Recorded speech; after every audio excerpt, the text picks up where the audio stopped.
Jusqu'à 9h, Good Morning Business.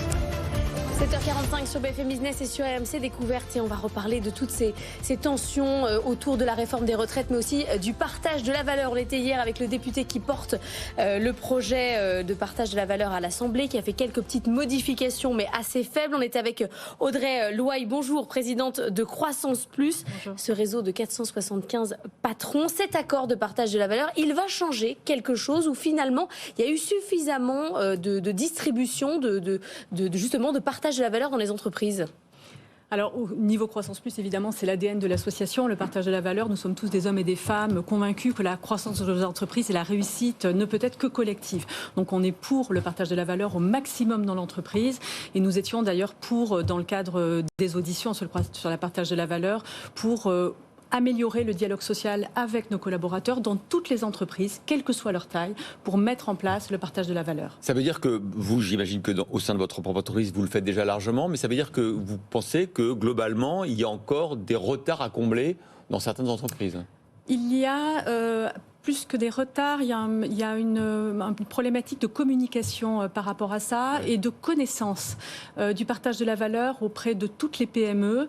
Ça nécessite une organisation, dans l'entreprise qui n'est pas facile, ça nécessite aussi des capitaux, des capitaux pour mettre en place ces mécanismes-là, et je pense que c'est important aussi de simplifier au maximum les démarches de partage de la valeur. Donc là, quand vous regardez le cadre de l'accord, de ce qui va être mis en place, c'est-à-dire qu'on va avoir à partir dans les entreprises à partir de 11 salariés, il y aura la possibilité d'utiliser des mécanismes. Ça va changer quelque chose, parce que vous dites c'est juste une question de compréhension, de simplification. La volonté est là.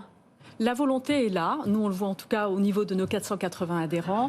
Ce qui est important, et je trouve dans cet accord qui reprend en grande partie, en tout cas l'accord MEDEF, syndicat, les propositions de Croissance Plus, ce qui est important, c'est de laisser le choix à l'entrepreneur du meilleur modèle dans le cadre de sa société, que ce soit partage de fruits de PPV, ça peut être également participation, intéressement, ça peut être AGA aussi, nous sommes très actions gratuites. Voilà, laisser le choix, mais en tout cas avoir ce dialogue social pour mettre en place au maximum le partage et une juste rétribution de la valeur dans l'entreprise. Alors, deux petites questions sur les propositions qu'on a eues hier sur ce plateau par effectivement l'un des députés qui était rapporteur des auditions et qui va sans doute porter après le projet de loi, la proposition de loi. Deux questions. Est-ce qu'il faut avancer à 2024 et non pas 2025 comme le prévoit l'accord paritaire? Est-ce qu'il faut aller plus vite?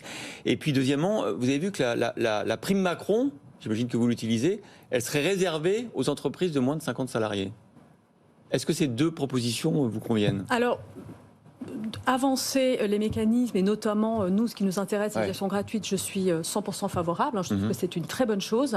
En revanche, limiter la prime Macron, la PPV à des sociétés, des petites PME, non, je suis pas d'accord. Moi, je trouve que on l'a utilisé. C'est un critère important pour les collaborateurs. Ça permet aussi d'ajuster. Les grosses boîtes comme vous, 250 salariés, où il y a d'autres mécanismes, l'intéressement, la participation. Non, c'est pas la même chose.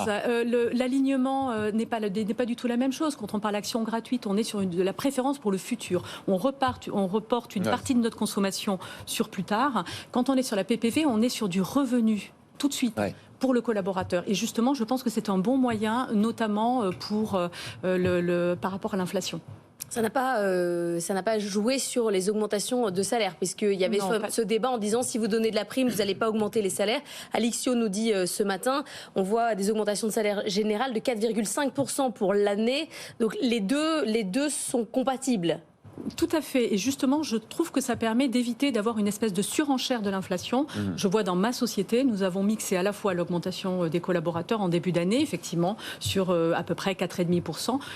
Et avec de la prime du partage de la valeur en complément qui permet en fait trimestriellement d'adapter en fonction du résultat de l'entreprise, parce qu'il n'était pas connu. Enfin, en début d'année, on était quand même dans un climat d'incertitude par rapport à l'activité économique, et ça nous a vraiment permis d'ajuster cela en fonction de l'activité économique. Une question évidemment sur cette nouvelle journée de mobilisation contre la réforme des retraites aujourd'hui, et demain la décision du Conseil constitutionnel qui peut-être va calmer les choses ou pas, on verra bien. Vous êtes à Croissance Plus favorable à cette réforme des retraites. Est-ce que le jeu en valait quand même la chandelle? Est-ce que tout ça pour ça, on a finalement grappillé quelques milliards? Est-ce que c'est à la hauteur des enjeux du vieillissement de la population, des réformes à faire? Est-ce que ça valait vraiment la peine? Alors moi je pense qu'effectivement ça valait la peine. Alors ce qu'il faut c'est éviter de se retrouver avec une mesure en demi-teinte en fin de compte qui nous oblige effectivement à y revenir dans quelques temps. Donc j'espère et j'attends demain que l'on puisse avoir une mesure complète. Que le Conseil constitue valide quoi. Voilà, qu'on valide une mesure à peu près complète et surtout que l'on puisse passer à autre chose. On a vraiment de gros enjeux au niveau des entreprises. On a absolument besoin d'avancer sur des sujets qui sont stratégiques voilà, et de passer à autre chose. Contrairement à ce que le gouvernement nous laisse montrer, là, avec les partenaires sociaux, le dialogue social dans les entreprises fonctionne. Tout à fait. En tout cas, dans les entreprises que l'on représente, je ne vois pas de problème de dialogue social, en tout cas.